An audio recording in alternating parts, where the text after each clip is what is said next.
मुंबई में TAVR और minimally invasive heart procedure में 25% की वृद्धि, देश का अग्रणी कार्डियक केयर हब बना शहर। मुंबई, 18 जून 2026। मुंबई में उन्नत हृदय उपचारों की मांग तेजी से बढ़ रही है।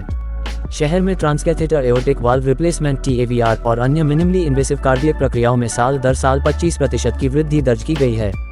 ये वृद्धि मुंबई को भारत के सबसे विकसित और तकनीक आधारित कार्डियक केयर इकोसिस्टम के रूप में और मजबूत बनाती है। TAVR गंभीर एओर्टिक स्टेनोसिस के इलाज के लिए उपयोग की जाने वाली आधुनिक प्रक्रिया है।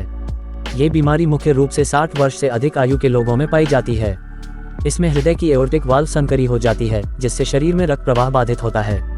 इस बीमारी के लक्षणों में सांस फूलना, थकान, सीने में दर्द और चक्कर आना शामिल हैं। हालांकि कई बार लोग इन्हें उम्र बढ़ने के सामान्य संकेत समझकर नजरअंदाज कर देते हैं, जिससे समय पर निदान और उपचार नहीं हो पाता। उपचार में देरी होने पर हार्ट फेलियर और मृत्यु का जोखिम बढ़ सकता है। उन्नत हृदय उपचारों का प्रमुख केंद्र बन रहा है मुंबई।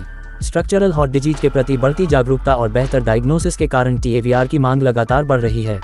पहले ये प्रक्रिया केवल उच्च जोखिम वाले मरीजों के लिए की जाती थी, लेकिन अब मध्यम और कम जोखिम वाले मरीजों के साथ साथ चुनिंदा युवा मरीजों में भी इसका उपयोग बढ़ रहा है। अत्याधुनिक इमेजिंग तकनीक, हाइब्रिड कैथ लैब और मल्टीडिसिप्लिनरी हार्ट टीम्स की मदद से जटिल हृदय रोगों का अधिक सटीक और सुरक्षित इलाज संभव हो रहा है। स्पेशल डिजीज के बारे में बात किया था, जिसको एओर्टिक स्टेनोसिस कहते हैं, जो वाल्व की डिजीज है, जिससे हार्ट का जो वाल्व होता है वो खराब हो जाता है। पहले वो हम सर्जरी के द्वारा रिप्लेस करते थे। अभी एक नई टेक्नोलॉजी आई है जिसको हम TAVI कहते हैं, जिससे हम ये वाल्व बदली करते हैं विदाउट सर्जरी। जो जांग की नस है वहां से जाके उसको बदली करते हैं, और ये टेक्नोलॉजी अच्छी तरह से काम करती है। और मुंबई के शहर में हर साल 25% की बढ़त हो रही है ये टेक्नोलॉजी की यूज में। और मुझे लगता है कि इसकी अवेयरनेस हमें और वाइडर स्प्रेड करनी चाहिए, कि जो लोग इसके बारे में नहीं जानते उन्हें इसकी खबर मिलनी चाहिए, कि अपने आप को जांच कराएं, डॉक्टर को मिले, और जो थेरेपी उनके लिए सूटेबल है उसका ये प्रयोग करें।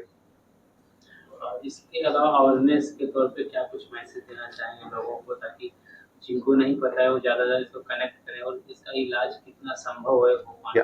तो ये जो डिजीज है एकदम सिंपल डायग्नोसिस है। इसमें अगर किसी को छाती में दर्द होता है या सांस फूलता है या आँख के सामने अंधेरा आता है या गिर पड़ते हैं, तो अपने डॉक्टर से मिलिए। डॉक्टर आपको जांच करके अगर उनको एडिशनल कोई आवाज सुनाई दी हार्ट के अंदर, तो वो आपको और टेस्ट बताएंगे, जिससे ये डायग्नोसिस होगा कि आपका जो वाल्व है, जिसको हम एओर्टिक वाल्व कहते हैं, वो छोटा हो गया है, सिकुड़ गया है कि नहीं।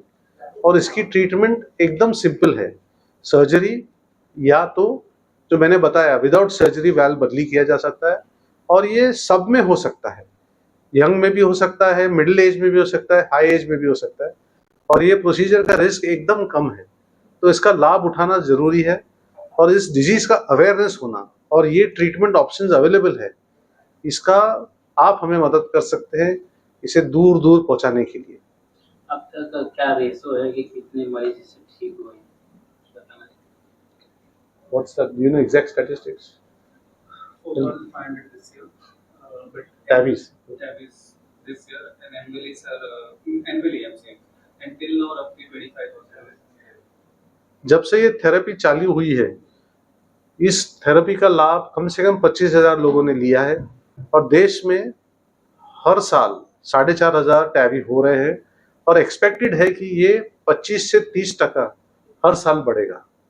तो इससे बहुत लोगों को फायदा हो रहा है। इसके अलावा और क्या कुछ मैसेज देना चाहेंगे लोगों को? अभी ये जिस तरीके से इसका इलाज आप लोग कर रहे हैं, तो मतलब क्या कॉस्टली है या? तो मैसेज मैं ये देना चाहूँगा कि पहले अपनी डिजीज को पहचानिए और उसका इलाज कराइए। कॉस्टिंग जो इनिशियली हाई है वो धीरे धीरे कम होगा, जैसे जैसे और लोग ये थेरेपी के बारे में जानेंगे, इसका यूज करेंगे, तो ये कॉस्ट कम होगा। तो एक सिंपल सा मैसेज है कि ऐसा कोई भी सिम्टम आपको हो या कोई तकलीफ हो, जैसे मैंने आपको बताया, अपने डॉक्टर से मिलिए, डरिए मत, इसका इजी इलाज अवेलेबल है।